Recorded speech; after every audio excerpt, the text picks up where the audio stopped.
Who are we? You sure you want to know? This podcast is not for the faint of heart. If somebody told you this is just another podcast in the sea of podcasts, somebody lied. Hi, welcome to our podcast. Stay till the credits. My name's Sebastian. You can call me Seb. My name is Juan Quintana. You can call me JP. All right. So today, for our first episode, we're going to be talking about Sam Raimi's Spider-Man. But before that, we should introduce ourselves a little bit. Yes, Sebastian. So many of you may not know us, of course, but we're starting to see that we would like to start a podcast, and now this is our chance to try it out. Miss Sebastian and I, to introduce ourselves a little bit, Sebastian and I have been best friends since freshman year of high school, since we were about 14, 15 years old. And little fun fact about him and me, his birthday is a day before mine. So we are practically connected since birth. Same years, almost same day. And ever since we met, we've always been, like I said, connected because we always like the same stuff, Star Wars, Marvel, games, pretty much anything you can think of. We've always been, connected, like I said. But I'll just hand it off to Sebastian. So we're going to talk about one of our favorite movies of all time, Spider-Man, and also about our favorite hero of all time. Yeah. So I've been watching this movie since I was like a super little kid. I had this on VHS back when VHS was a thing. I would watch it I would watch it in the garage. I would watch it in my room. We had a TV in the garage with a little VHS player like built in. So yeah, this movie came out back in like 2002. I think I saw it probably like for the first time 2004, 2005. Yeah, about the same HP. Yeah, so just for those unfamiliar with Spider-Man or specifically Spider-Man, like in the comics, Peter Parker gets bit by a radioactive spider. He turns into Spider-Man. His uncle dies. With great power comes great responsibility.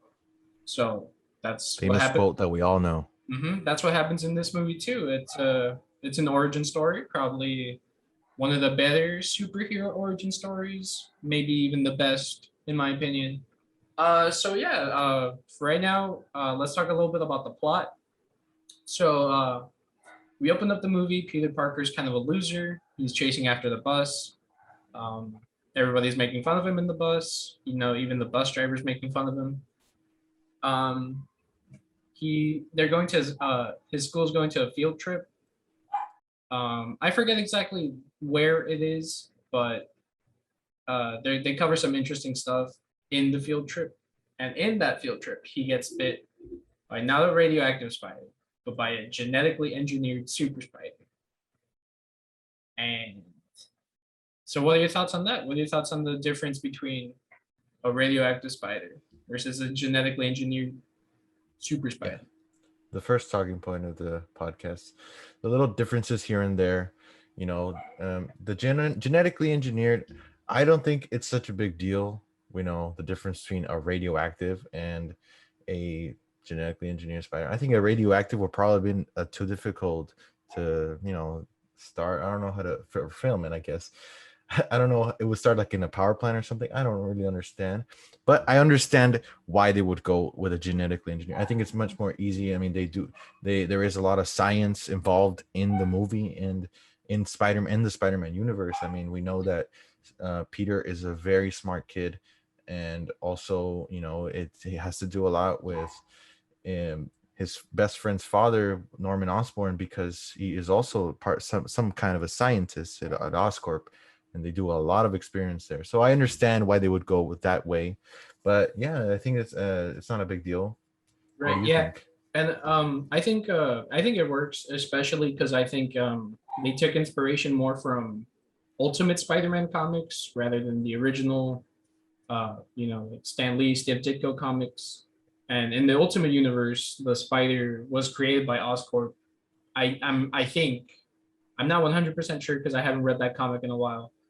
But they took more inspiration from that, and I think it's fine. I don't think it's like a diehard. Like I don't think it ruins the movie or ruins Spider-Man lore. No comic book movie always has to go by the books every single time. And I'm pretty sure not like a single one does follow the comic 100%.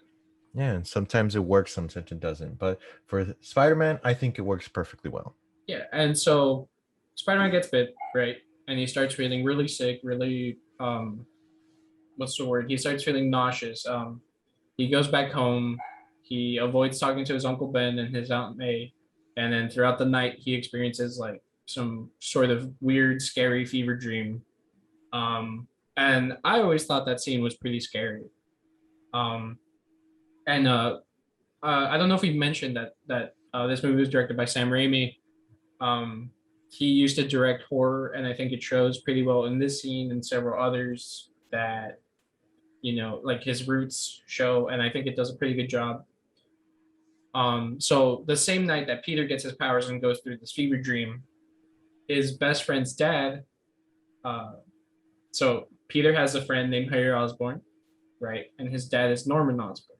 So Norman Osborn, he's struggling with his company. He's a big scientist man, and he undergoes the process to turn into the Green Goblin, right? The same night as Spider-Man or Peter Parker turns into Spider-Man. So I think that's cool. That thematic connection, the hero and the villain's origin happening the same day. I think it's cool. I think it's sick. Just really tight storytelling from the screenplay. Yeah. So to talk a little bit more about Harry and Norman's relationship because it ties into the rest of the movie. During the first scenes where Harry shows up to the field trip, you get the vibe that he's desperately trying to like prove himself to his father, and his father doesn't really like care. Norman is more impressed by Peter Parker than he is by his own son, Not the and best father figure. yeah, not the best father figure like at all. So he goes through that. That's just a theme that goes on through the whole movie, and it ties in really well in later scenes. So, anyways, they both get their powers overnight. Peter Parker wakes up, right? He's like buff. He doesn't have Strong. yeah, he's buff. He doesn't have like eye problems anymore. He doesn't need glasses. He it's a good day for Peter Parker. It's especially a good day when he spies through his window and catches a glimpse of Mary Jane Watson. So he's been crushing on Mary Jane Watson for like his whole life since he was like 6 years old, right? And today might be the day that Mary Jane finally, pays attention to him. So After all his high school life, or since elementary, since Aunt May mentioned that she moved in since they were about 5 years old. Mary Jane never really noticed him. mhm. But because of this sudden change in his life, of course, now everything's taking a turn, but for the best. Well, in some ways. Yeah. So Peter goes throughout the day, right? He starts getting like he starts showing symptoms of his powers. He starts shooting webs. He in the cafeteria scene, right? The famous cafeteria scene where he shoots out organic webs through.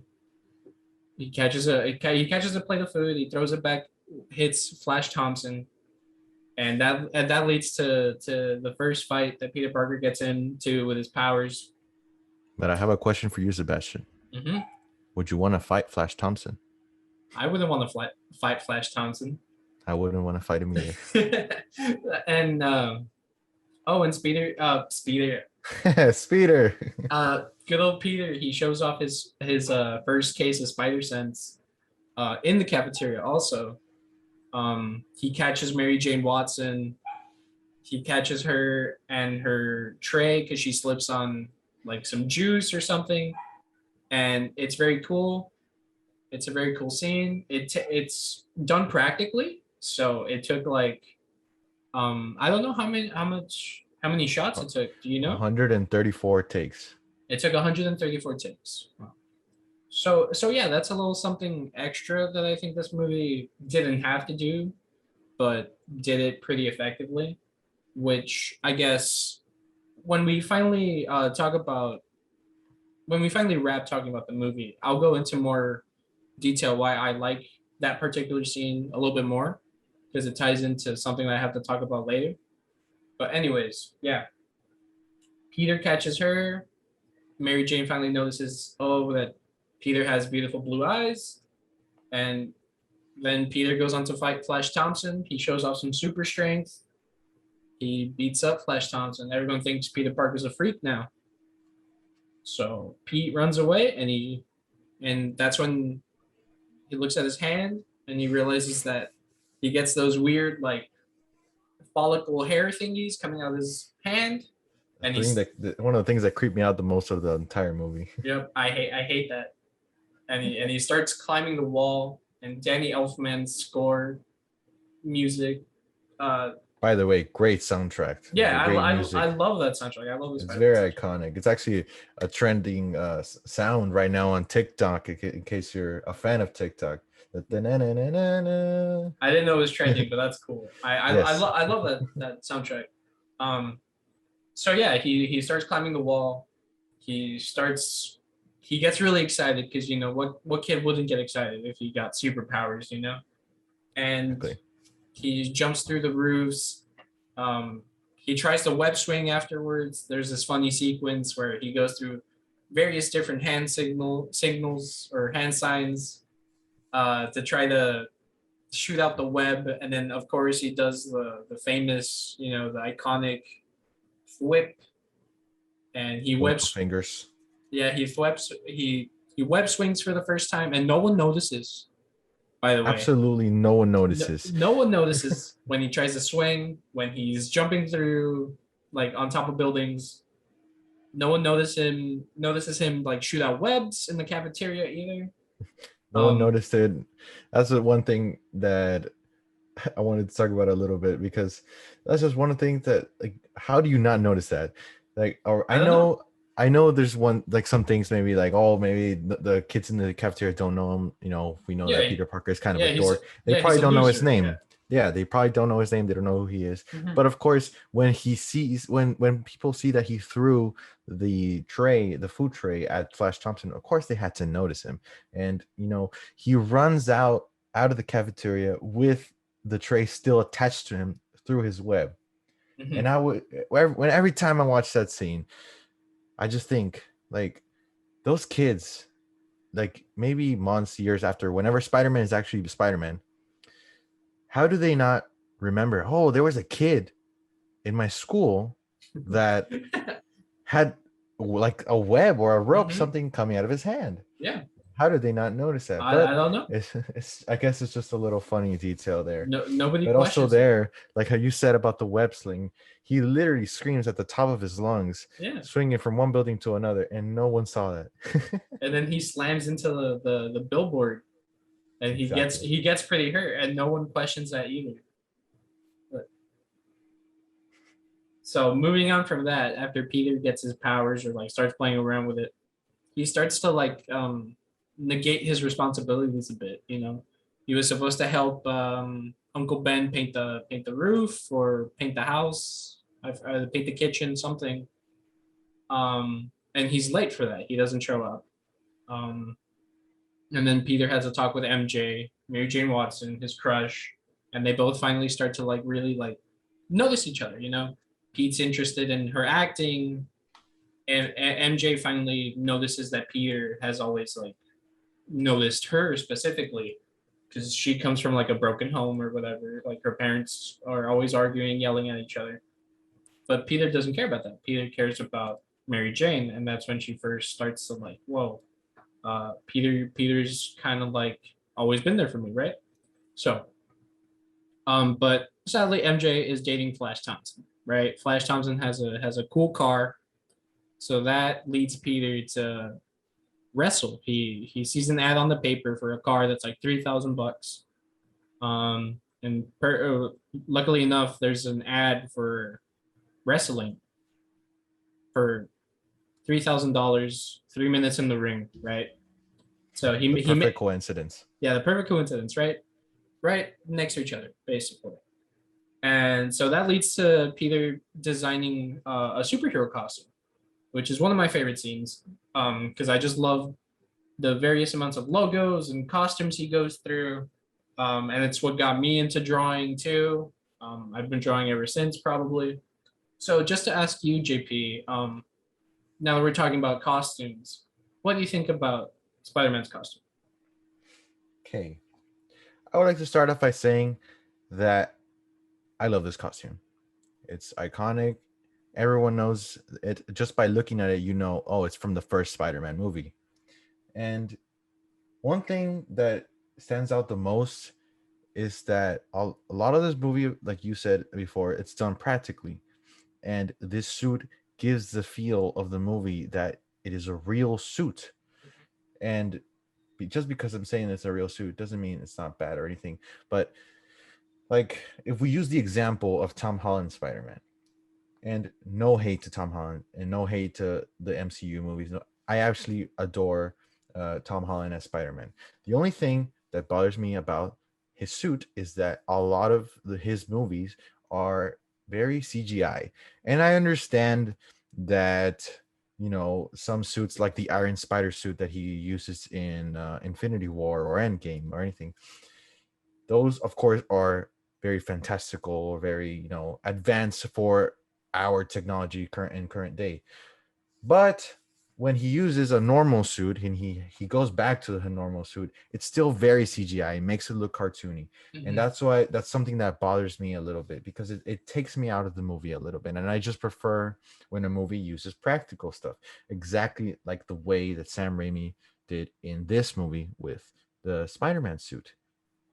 Yeah, I mean, I agree. I do think this suit is pretty cool. Like you said, I do like the practical effects that they took. It's mostly practical. Not to hate on Tom Holland's suit when it's practical, I think it's great. When it's CGI, Yes. I think it just looks okay. Yes, of course. Um, but like, we'll talk about that when we talk about Spider-Man Homecoming a little bit more. But I was gonna say this costume, I think it did the best that it could based on the time period. I mean, superheroes weren't treated with the most respect. You either had like the Captain America TV movie from the 90s, or you had like X-Men where they wore all leather, right? So I think for Spider-Man to look the way he does in this movie, I think it's pretty good. I think it's a pretty good job from the costume designer. Um, It is a very good job from the costume design, but it is also we have to say that it is an exceptional job for a high school kid oh, right. to make this kind of suit. I mean, it is top notch, but when you think about it, can a high school kid really make this kind of suit? We know that Peter Parker is smart, but is he also into fashion? Hmm. Well, he might just have like a lot of hobbies that we don't know about. Yes. So, anyways, moving on.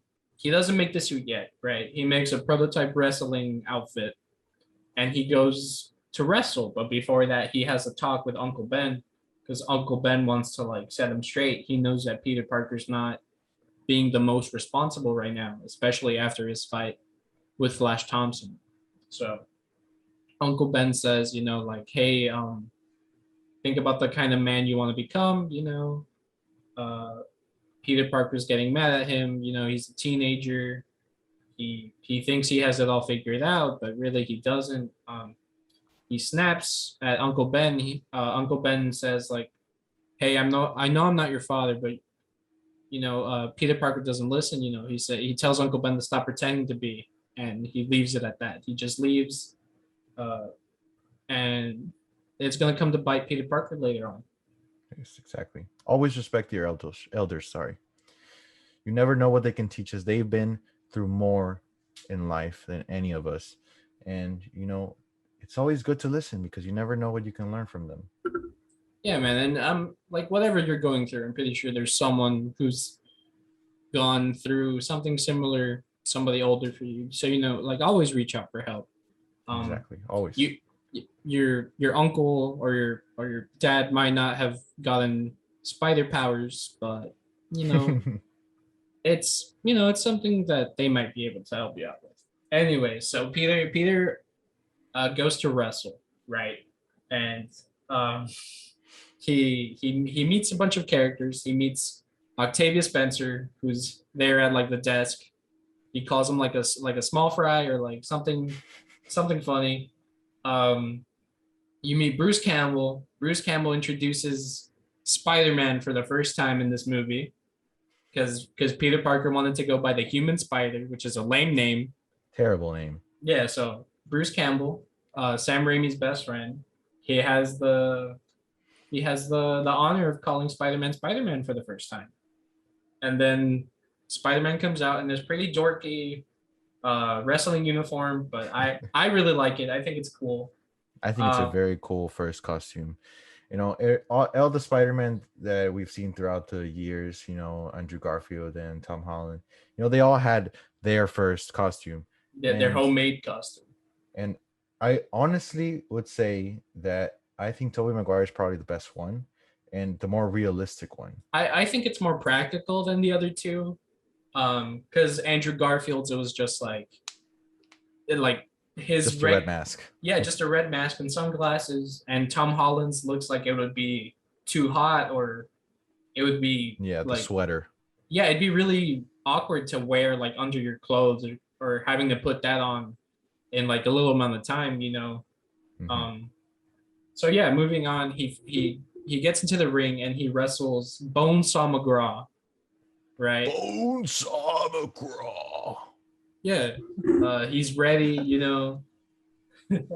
Bonesaw's played by Randy Savage. Macho Man Randy Savage. Yes, um, it's pretty good. I think he does. I think he does a pretty good job because he's just doing what comes naturally to him. You know, wrestling. Um, so yeah, he wrestles. It doesn't go quite as planned because Peter thinks, oh, it's just going to be like 3 minutes, but then the cage comes down. The Hell in the Cell. The Hell in the Cell, yes. So Peter, oh, so Peter gets hit by a chair in this during this scene, right? And we know that he has spider sense because it happened while he was at school. But for some reason, when Bonesaw swings the chair at Spider-Man or Peter, it his spider sense doesn't activate. So Yeah, what's up because with that? chairs are just his weakness, man. Chairs are his weakness. Yeah, Okay, you never been scared of a chair, man? no. But then again, I've never wrestled Bonesaw McGraw. So Bonesaw McGraw just is so powerful, man. mm-hmm. I mean, you saw how ripped he is. I saw what he did to the Flying Dutchman. So that was the wrestler that went before Peter, Human Spider, Spider-Man.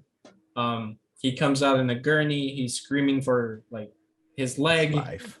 He's like that fish in SpongeBob, right? My leg. Yeah, yeah, and it's wacky. It's goofy. It's really fun. Before Peter enters the ring, everyone's just throwing popcorn at him. There's like those ladies that are like taunting him, telling him he's gonna die, that he should have stayed home with his mommy, and it's just such a fun scene. Very and encouraging. and Peter has to outsmart Bonesaw. He swings, he uses his webs, which I think it should be illegal in wrestling. I don't know. I don't know why no one's like, hey, dude, what like that To guy be used. fair, Bonesaw McGraw did use a chair. Yeah, but I mean, I guess. I In a guess. regular wrestling match, of course, webs would probably be illegal. And also spider powers would probably.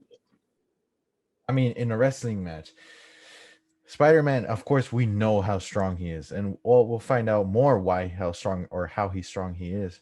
But think about it. Him throwing a punch at you, those are haymakers, dude. They break your face. He has to hold back in the comics. Yeah, He has I could to see that. he has to throw his punches so that they don't kill the people he punches. So anyways, yeah, because of super strength and superpowers, Spider-Man wins. And he goes to retrieve his money. The guy who's giving him the money only gives him like $200, right? And Peter's like, dude, like what the heck? Where's my 3,000?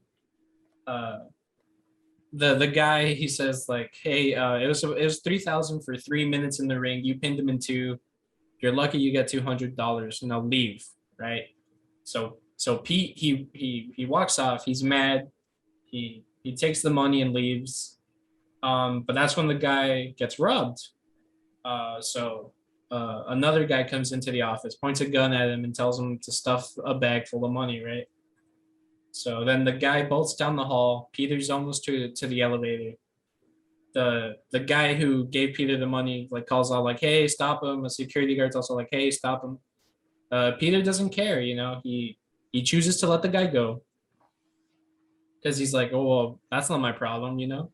That was your money, or that was the money that I was supposed to have. You know, he's kind of like resentful. So he lets the guy go. The guy's like, the bank robber's like, "Yeah, thanks." Um, yeah, and later when Peter emerges from the wrestling, he goes to find Uncle Ben, but Uncle Ben's been shot. Yeah. Oh, Uncle Ben's shot. And so Uncle Ben dies. He dies there in the street, and Peter Rest Parker in finds. peace. Yeah, rest in peace. Uh, yeah. Peter Parker finds out that somebody took his car, right? So he suits up in his first homemade costume, and he goes after the guy. And there's like this really cool car chase. Spider-Man is like climbing through the walls, like very excited. The music is very like exciting. And then he like punches through the roof of the car. He swings through some stuff. It's really cool.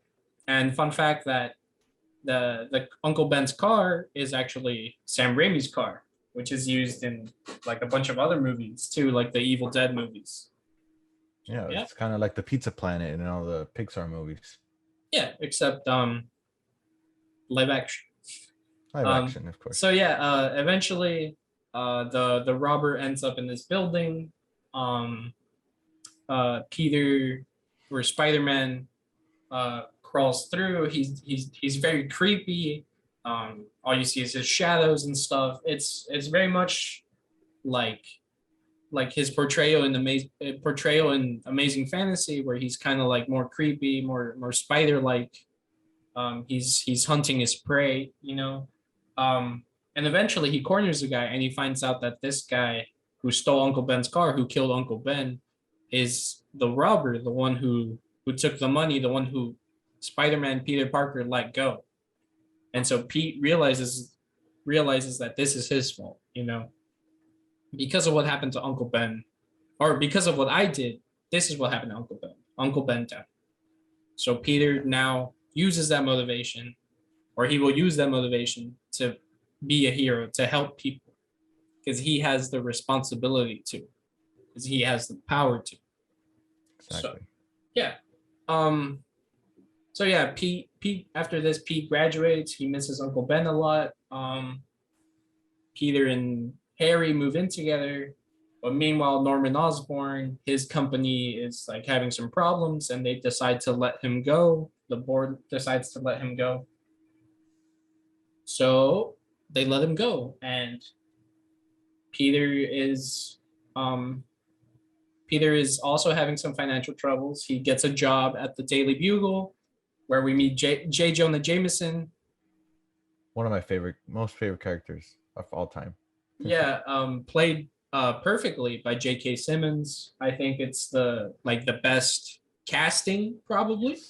Out of the entire movie, of course, we all love Toby. We all think the casting like of Norman Osborn, you know, we're all pretty great and the casting, but you know, just J.K. Simmons, come on, man, he's just a great actor, and his portrayal of J. Jonah Jameson so iconic. Everyone remembers him as J. Jonah Jameson, and of course, right now he's become like very successful because of course Invincible. If you haven't seen it, very good show. Shout out to the Invincible show. Very good show, very good comics. And shout out to the comics too. The comics are Yes. really good. Written by Robert Kirkman, who wrote The Walking Dead. Check it out.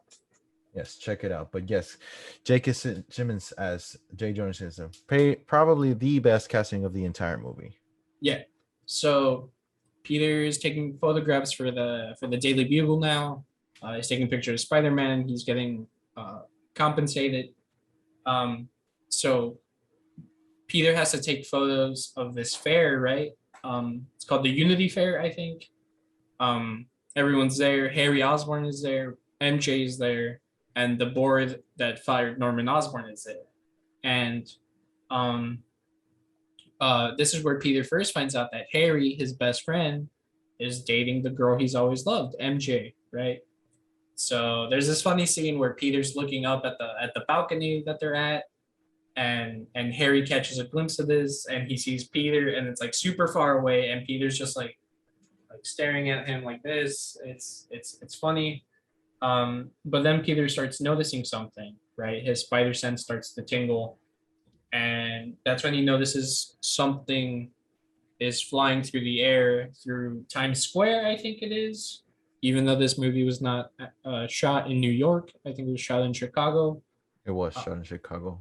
yeah, so they see that the Green Goblin, or yeah, the first appearance of the Green Goblin in the suit, he shows up and he attacks the board members and the people in the Unity Fair. Exactly. Just I want before we go on with the movie, I just want to mention this movie. Of course, we know that came out in 2002, and of course, like you said, it's in reality in the movie it's New York, but it's filmed in Chicago, whatever. But it is in town. It is in Times Square, and everyone is there in town in Times Square, and I just, in my opinion, I think that the people there must have been terrified. If we see like it's a timeline of like our world, like if like for example 9/11 happened the year before, and of course remembering the 9/11, of course rest in peace to all the heroes and thanks to all the first responders. But the time that if that same thing, if that same thing happened in the time of Spider-Man, I can't imagine the fear that the New Yorkers had there, like seeing something fly out of the sky and it's the Green Goblin. Of course, it's something evil again. I just can't imagine the fear that they would have had, man. I'm not from New York, but Jesus, I would have been scared. Yeah, it's funny that you mentioned 9/11 because one of the teaser trailers, or I think the only teaser trailer for this movie, was the Twin Towers, and in between the Twin Towers was a huge web, and then just like a helicopter, and in between that Spider-Man had saved the helicopter, right? But I think they pulled it from theaters because of the 9/11 terrorist attack.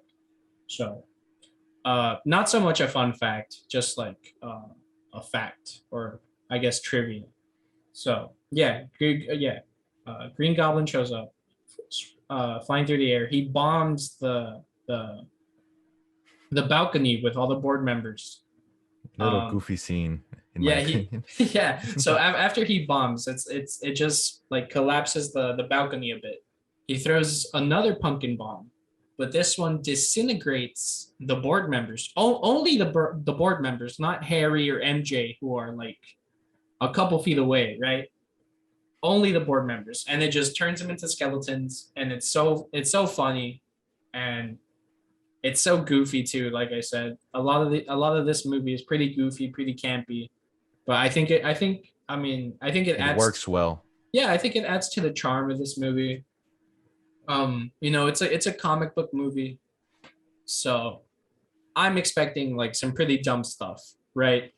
I'm not expecting realism. I'm not expecting, like quantum theory, quantum physics, whatever. I'm here to have a good time, and this movie is a good time. So Definitely. so when that happens, Peter Parker suits up. There's a scene of him running towards the crowd. He's ripping open his shirt, very Superman like. You can see the spider logo, and then Pete swings in, kicks the Green Goblin, and they get into a little fight.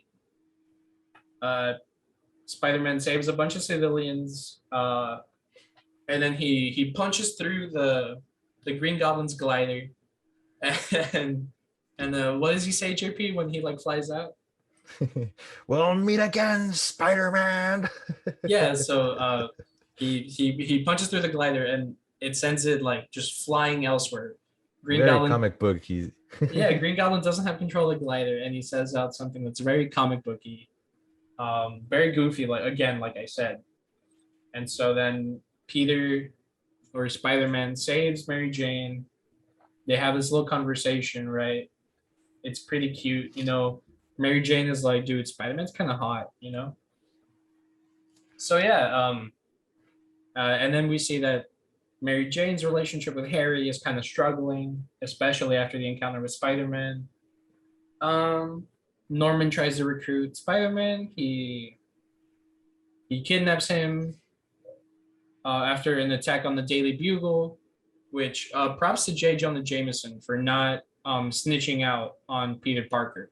That's when we finally learned that, of course, Jay Jonathan, he seems like kind of not the best character, but we know that's when we finally realized that he's a loyal man. He's a man of ethics. He's not gonna rat out a kid that Yeah, is giving him the pictures of Spider-Man. Of yeah, course, he's gonna help him out. yeah, even though his own life is hanging on the line, he doesn't rat out Peter Parker. Spider-Man shows up, right? The Green Goblin puts him to sleep, which again, his spider sense does not go off for some reason. The Green Goblin has like poisonous gas hidden away in his wrist. The spider sense does not go off. Um, he kidnaps Spider-Man, takes him to a roof. He slaps his head around a little bit, tells him, "Hey, like we should work together. Like we could take over New York." Spider-Man's like, "Nah, dude, I don't want that. I don't want to do that." Spider-Man does not roll that way. Yeah, and for some reason, the Green Goblin's like, "Okay, I'll see you later. I'll punch you later." For some reason, he doesn't go for the kill right there, even though he knows that Spider-Man can totally mess up his plans. If he was a real villain, he could have easily just killed him right then and there. Yeah, but for But then this, the movie would have ended too yeah, quickly. for the sake of plot convenience, he doesn't kill Spider-Man, right? And also for the sake of plot convenience, his spider sense didn't go off when he encountered the Green Goblin in the Daily Bugle, but who cares? Anyways, so Spider-Man, so what happens? Oh yeah, then there's the fire. The Green Goblin sets a building on fire, or we think the Green Goblin sets a building on fire. Yes. I'm pretty sure he did. That's what we think, because obviously it's not said that he started, or it doesn't show that the Green Goblin started the fire. But of course, we see that there is the whole building is in flames, and we see that Peter, or Spider-Man now, tries to save a baby. Which, by the way, who leaves a crying baby in the fire? Like, how do you not, like, as a mom, a mom has mom instincts. And how do you just not forget about your kid? That should be the first thing you grab, even like before your phone. Of course, we don't have the phones that we had. They didn't have them back then. But that's the first thing you should think about. I don't know. I don't know what happened, but it makes for a cool scene where Spidey like swings through the window. It doesn't show you like when he's rummaging through trying to find the baby. You just see the woman, and she's like clutching her fist. She's like praying that like, oh, I hope Spider-Man gets my baby. And then Spider-Man swings out the same way right before there's like a big explosion like that blows up. And then he hands her the baby. The woman is really happy. The cops try to arrest Spider-Man because it's like, dude, you're a menace. You know, the Daily Bugle thinks you're a menace. You can't be doing that, Spider-Man. And that's when we hear another crying coming from the building. And so Spider-Man goes back into the building, and we finally get a view inside the building. It's all on fire, and there's like a lady, or what we assume is a lady, in like this brown cloak, and she's like crying. And when Spider-Man reaches out for her, she swings around, and oh, it's Norman. It's the Green Goblin. For some reason, he needed this elaborate plan. And he attacks Spider-Man, and he throws a bunch of pumpkin batarangs basically at Spider-Man, and Spider-Man is able to dodge him.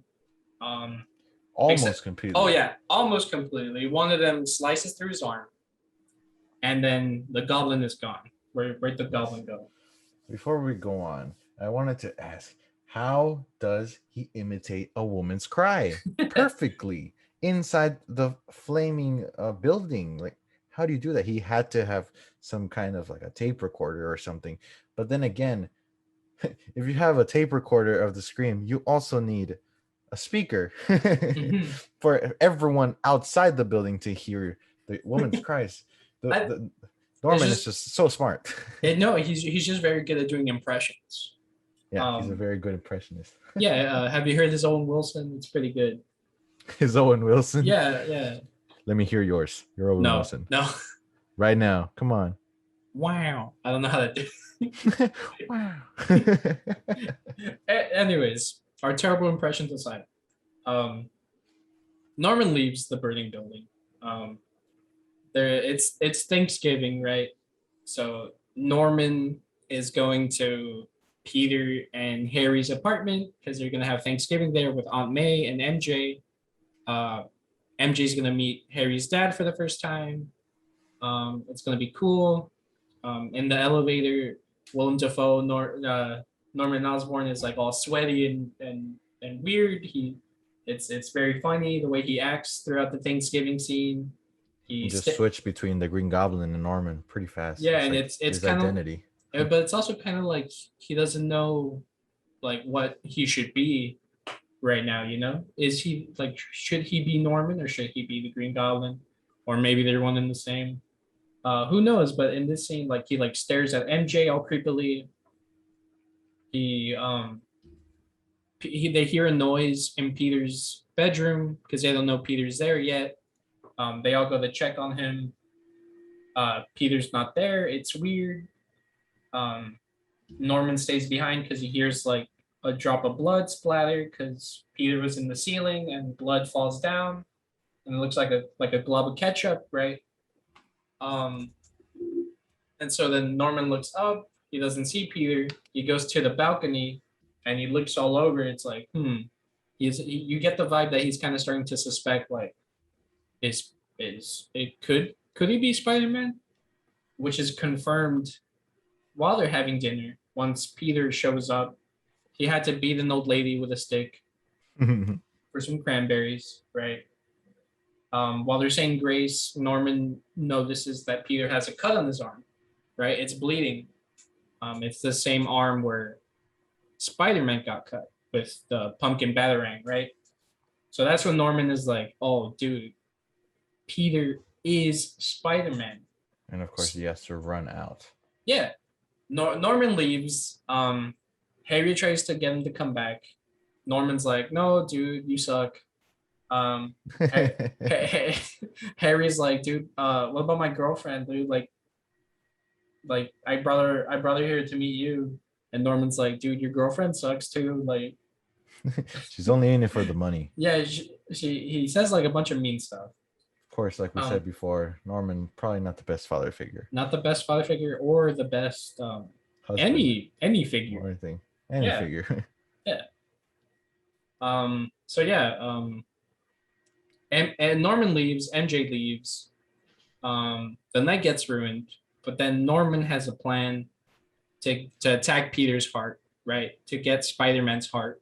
If he can't stop Spider-Man, he's gonna stop him. Or if he can't beat Spider-Man, he's gonna stop him like emotionally, right?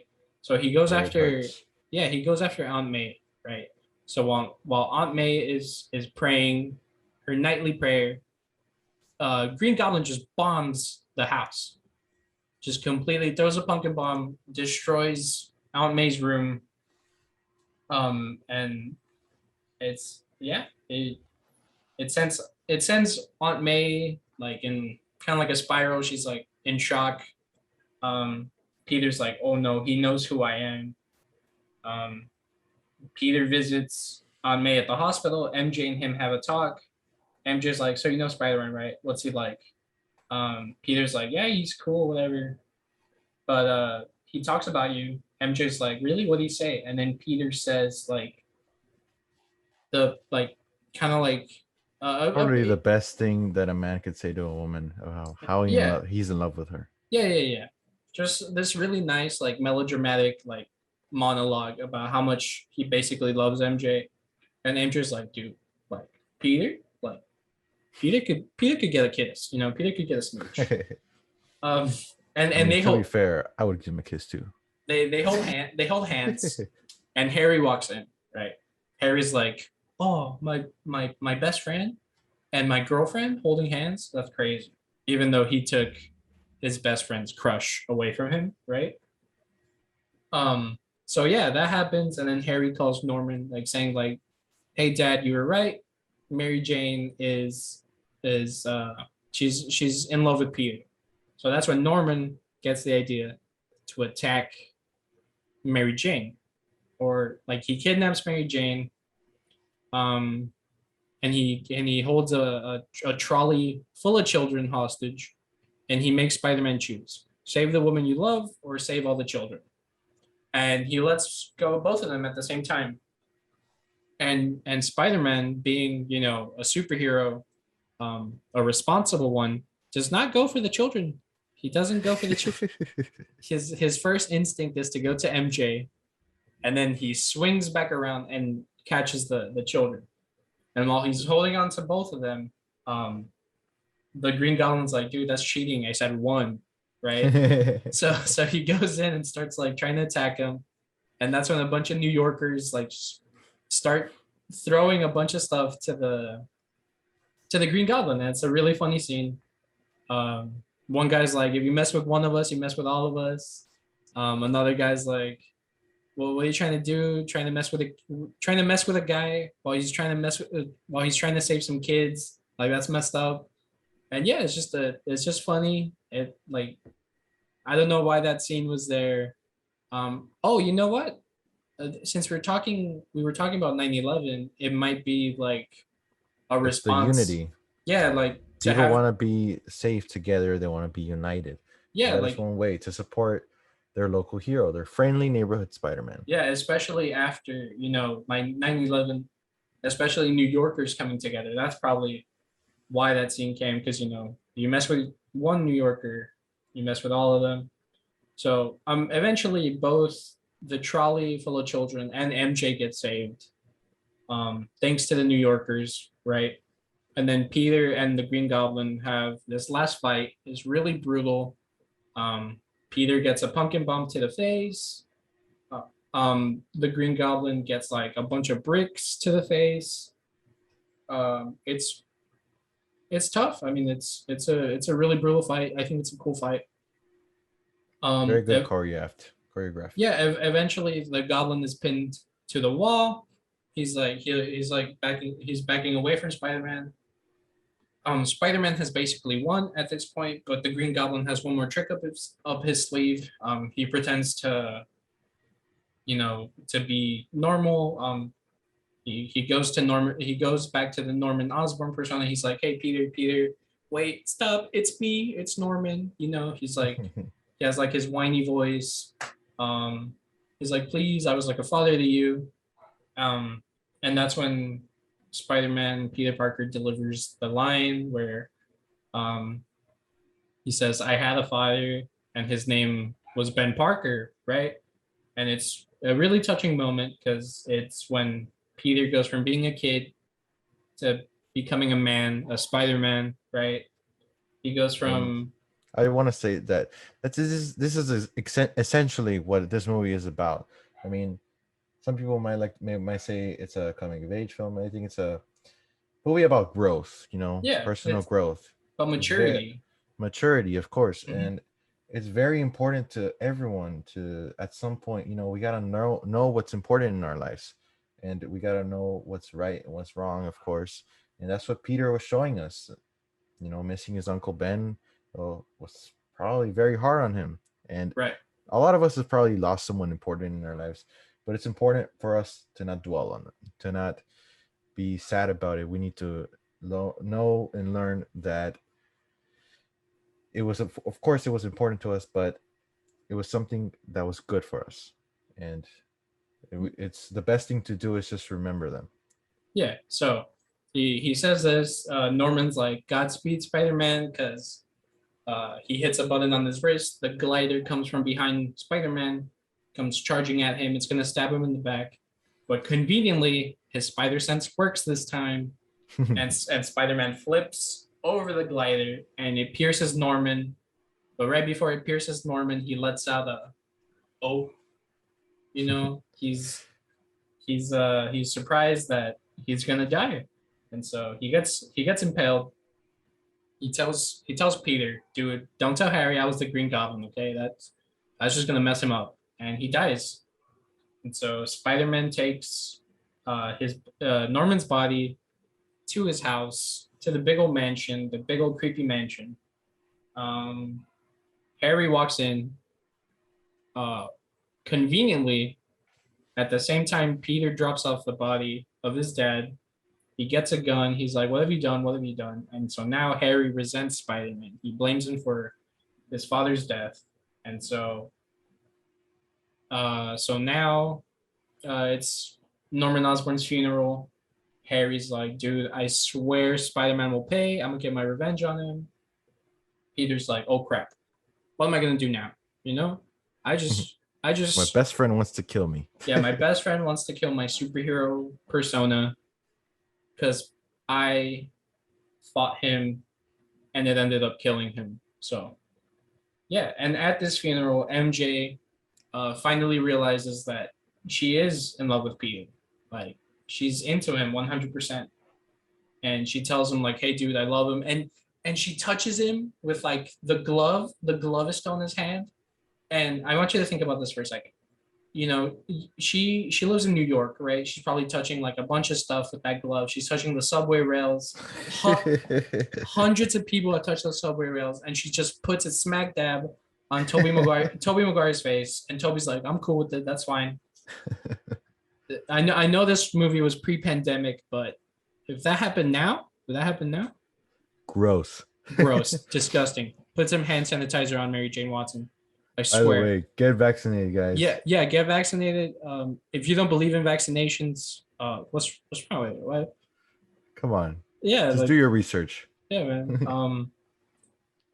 The shot's Not to gonna get turn not to get political, but yes, you the- should get vaccinated for the better of the world. the shot's gonna turn you into Spider-Man. The shot's gonna Yes, it could turn you into Spider-Man. Have you Yeah. ever wanted to be Spider-Man? I'm pretty sure everyone at some point has wanted to be Spider-Man. potential side effects, webs. Anyways, yeah. So MJ's like, "Dude, I love you."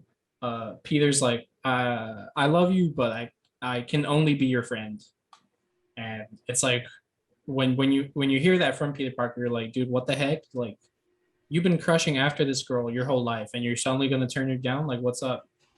And then Peter walks away, and he's like, "It's all about responsibility, you know." It's to protect her. Like he has the maturity and the responsibility to say, "I'm not gonna date you, MJ." It's just he is doing it for her safety, Mhm. of course.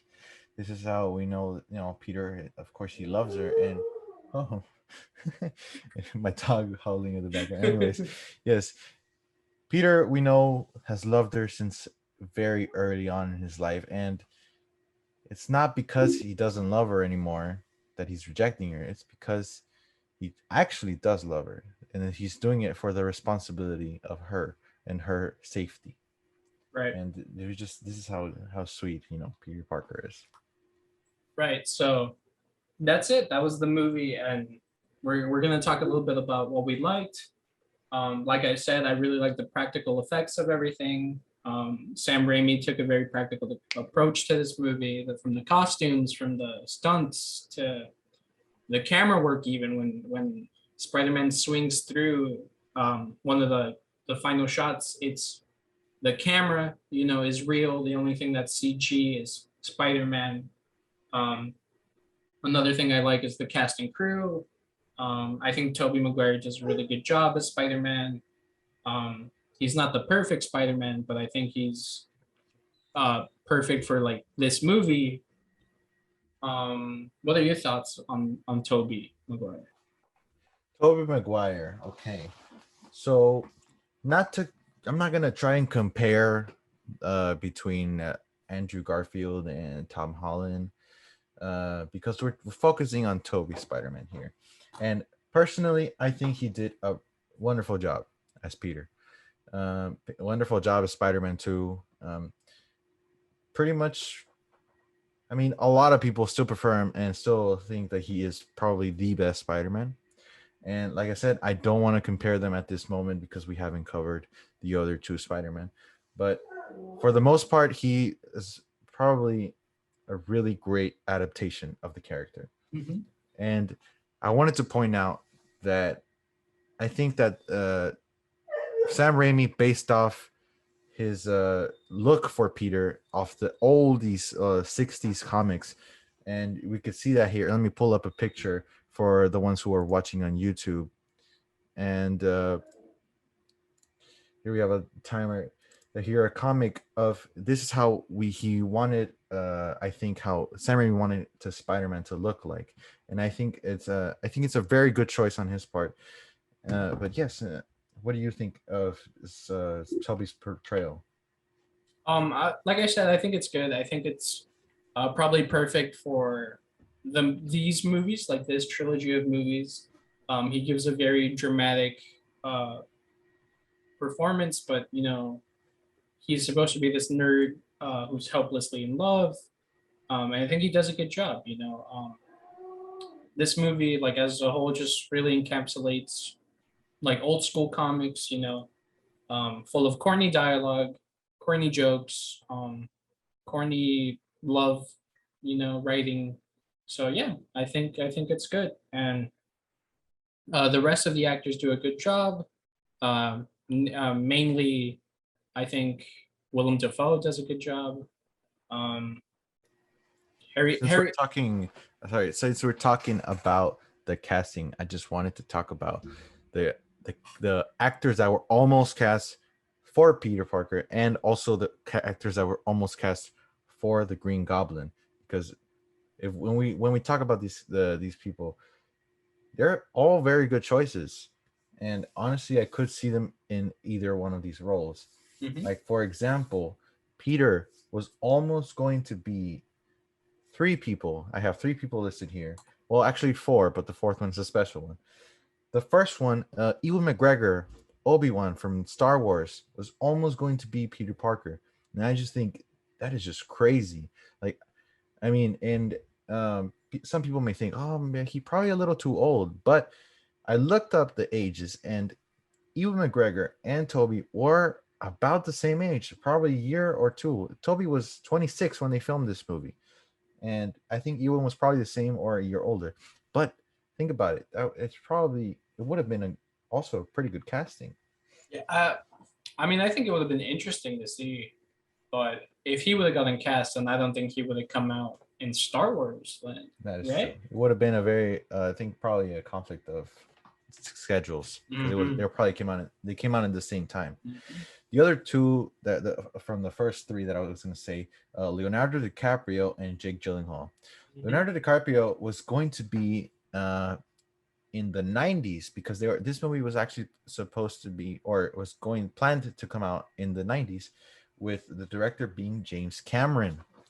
And obviously a lot of people know James Cameron from the Avatar movies and a lot of other famous movies. But Yeah. a little fun fact that James Cameron was the one that thought of the idea of Peter actually having organic webs. Oh wow.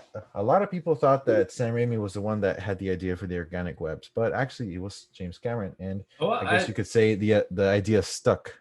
haha. It's funny to see that idea carried over to the final version of the film. Um, so what are your thoughts on organic webbing, by the way? Organic webbing, I think it's all very. I think it doesn't affect the storyline very much. I think it would have Mhm. been weird if the webs came out of his butt, like a spider. Yeah, that'd be a way different But movie. yes, but I think it works very well. I don't have any negative opinions about it. I think it's actually very cool. Right, right. So I know one thing we didn't talk about that much was James Franco or Kirsten Dunst as MJ or Harry Osborn. I forgot his name for some reason. But that's just because I think they do an okay job. I don't think they stand out that much. Um, Harry stands out a little bit more because he goes through a bunch of changes throughout like the trilogy. Uh, but yeah, I'm not the biggest fan of this portrayal of MJ. Yeah, Um, definitely. Yeah. Talking about MJ, I do have a picture here that we're going through our pictures here.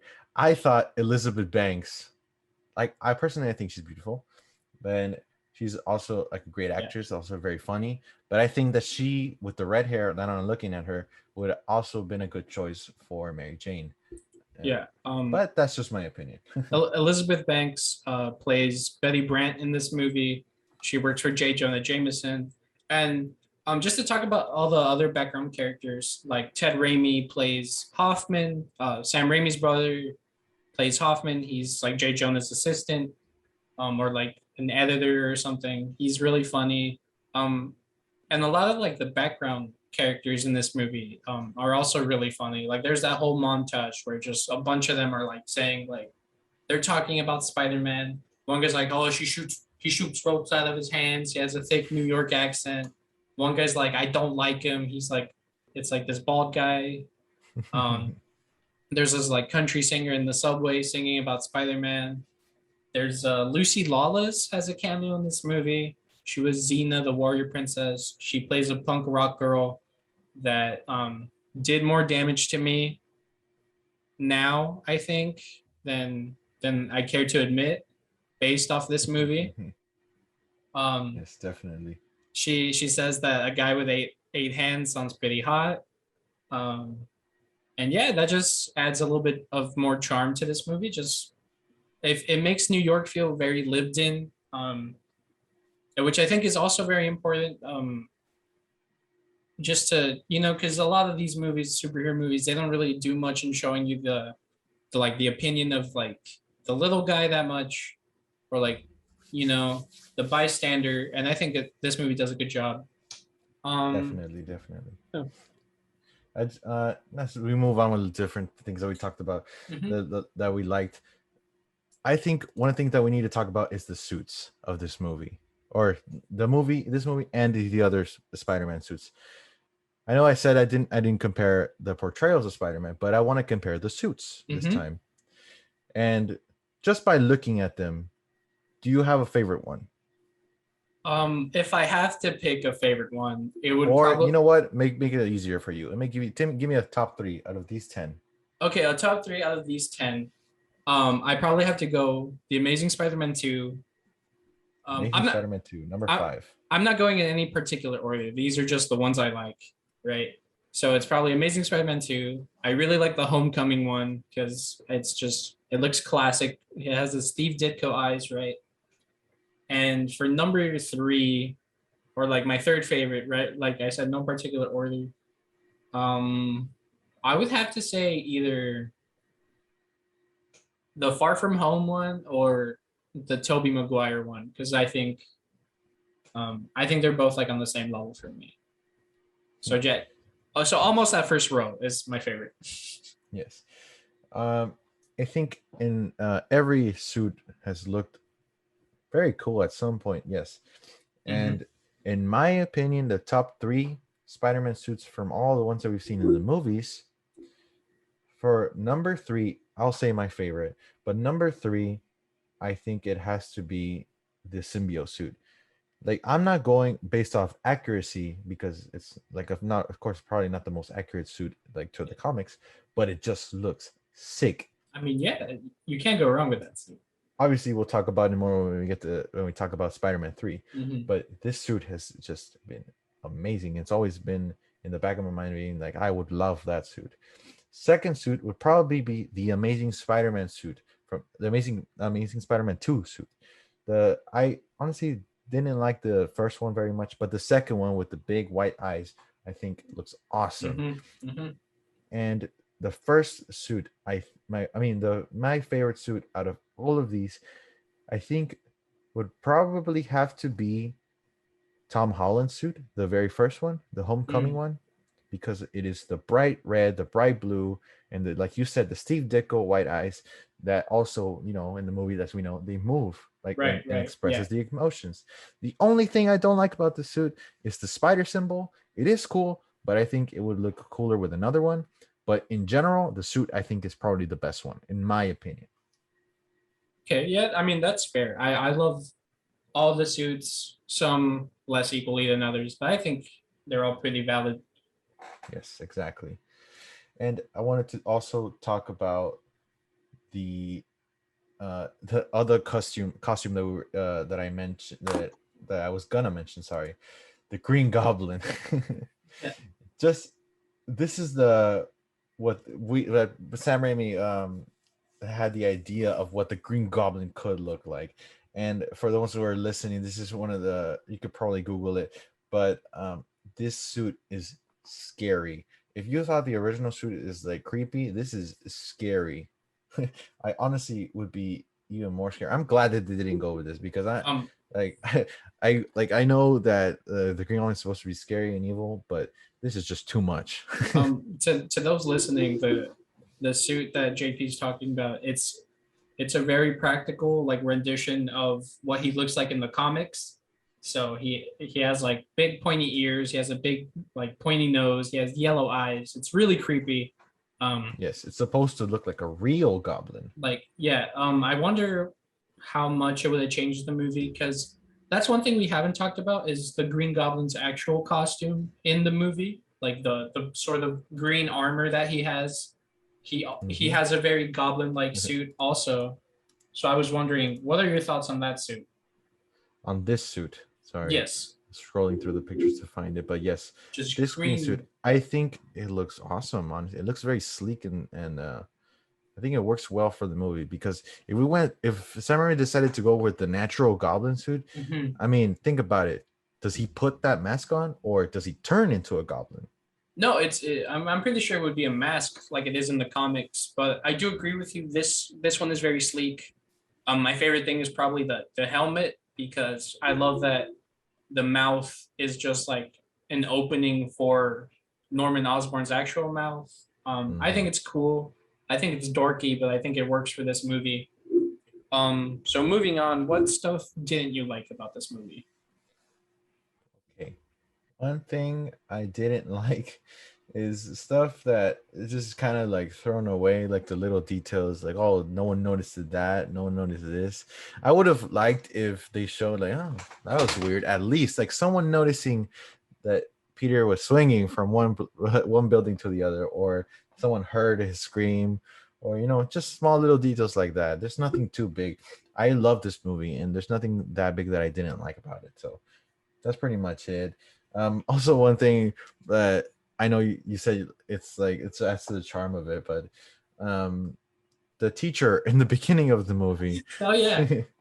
that we didn't mention it, but I mean, when people see the pictures of the teacher or when they see the movie, you notice that the teacher looks kind of young, and that's because he is young. He it was actually the same age as Toby and as Flash Thompson, and like the actors in it. But I just find it like kind of weird that the teacher is the same age. I mean, just make him a little older, cast someone else that's older.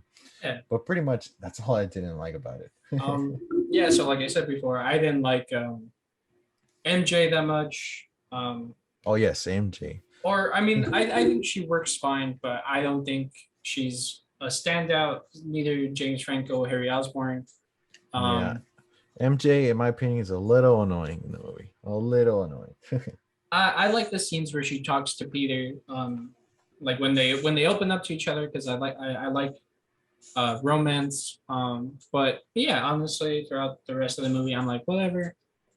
Um, so yeah, so another thing I wanted to talk about before we move on things I did like. I like the set design.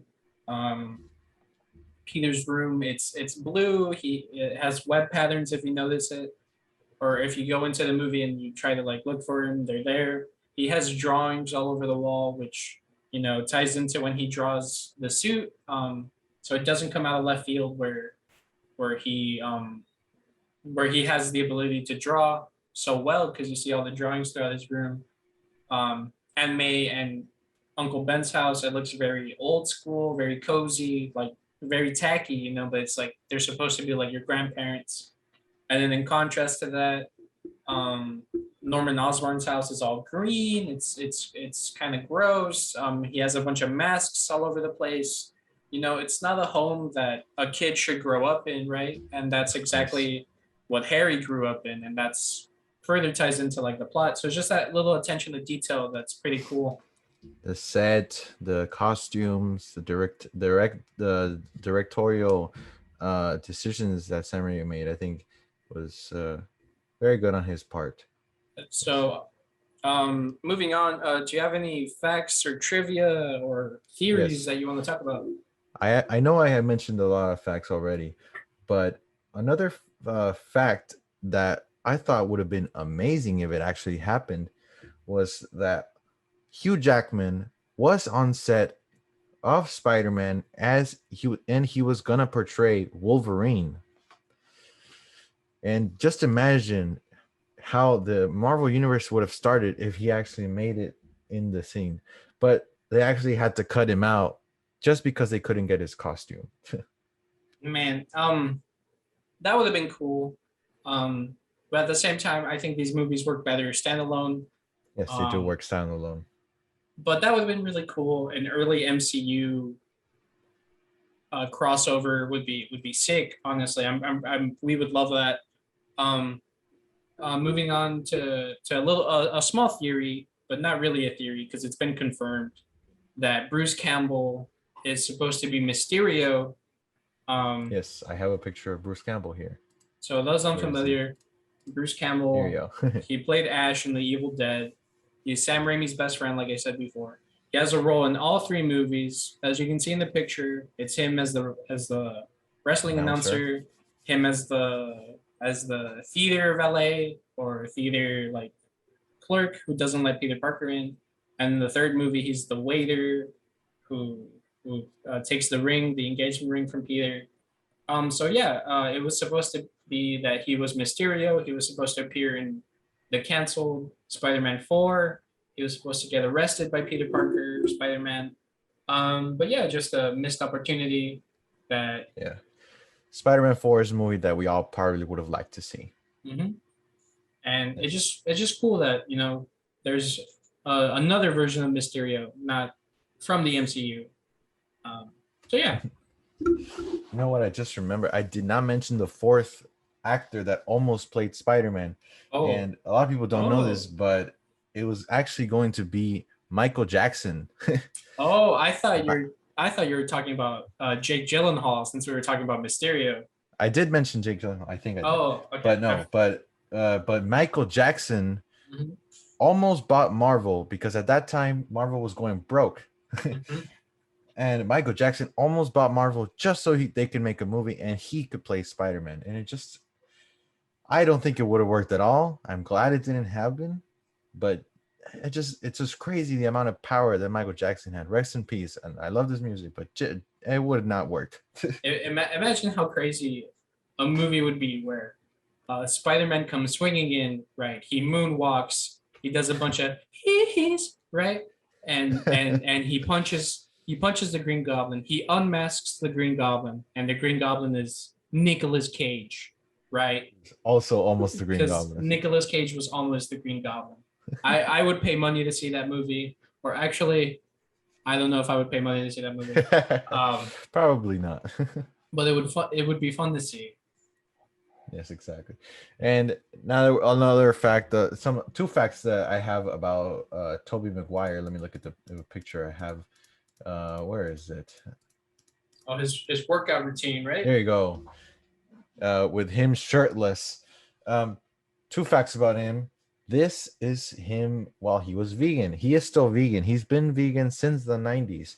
But yeah, Tobey Maguire has Pretty been vegan since the impressive. 90s, and he managed to get in this ripped shape for the movie. And I just gotta say, I could not do that myself.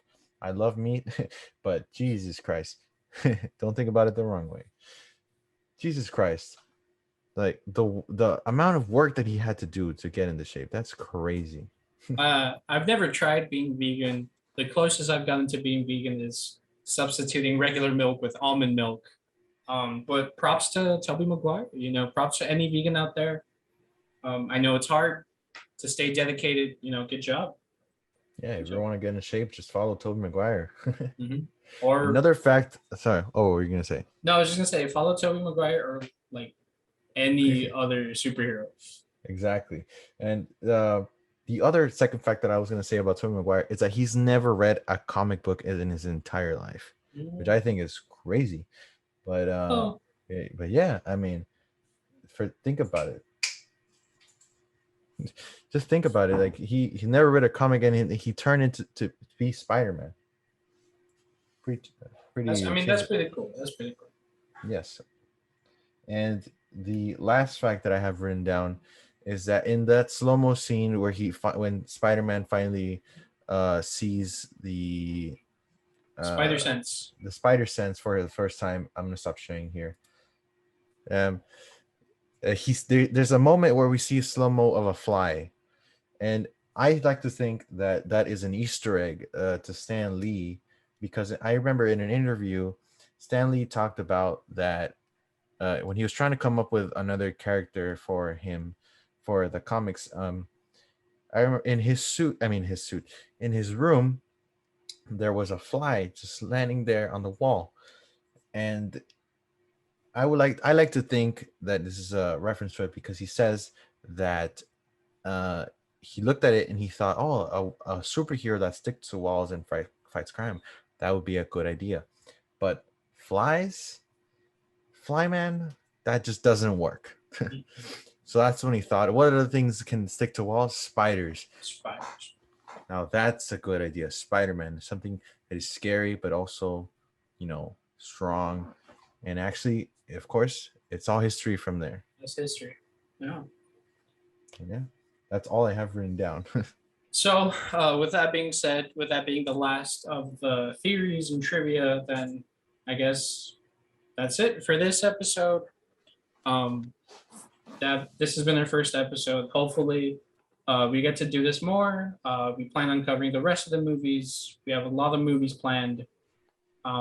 Funny fact, I guess. One last fun fact: we spun a wheel to see what movie we would do first. We had a bunch of suggestions from our girlfriends. We had like the Transformers movies, the MCU, the DCEU movies.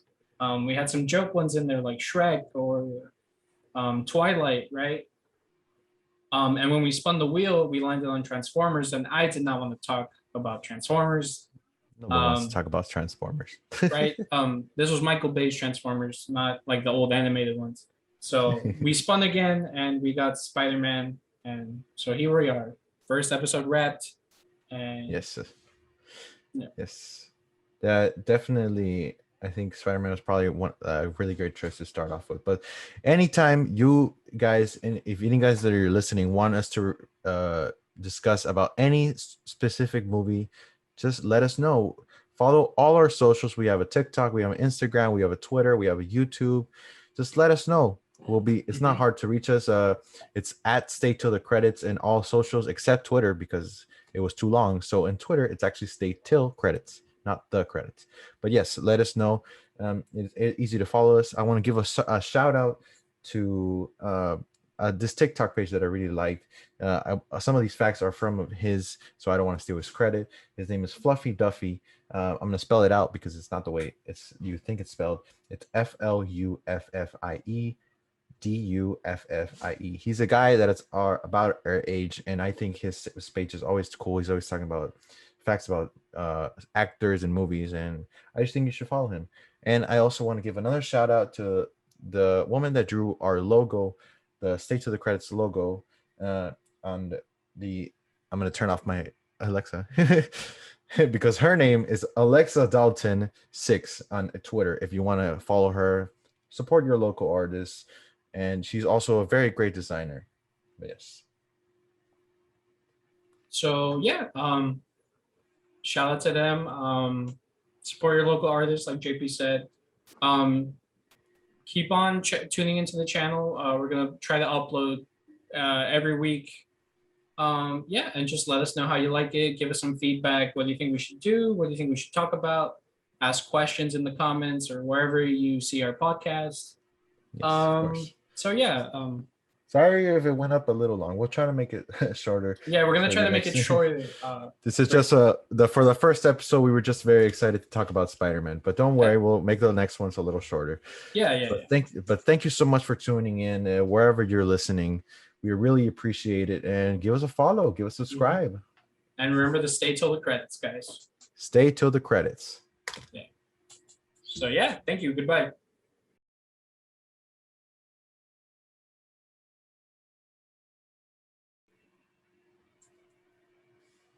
Okay, so remember, we should probably record something for after the credits. Yes. So what should we come up with? I don't know. My parents are hurrying me up. You have to go somewhere. Or what? Yeah, I have to walk my dog. Oh, okay. Well, Yeah. bye. No, but I mean, like if we could talk right now, it doesn't matter. They don't know what we finished.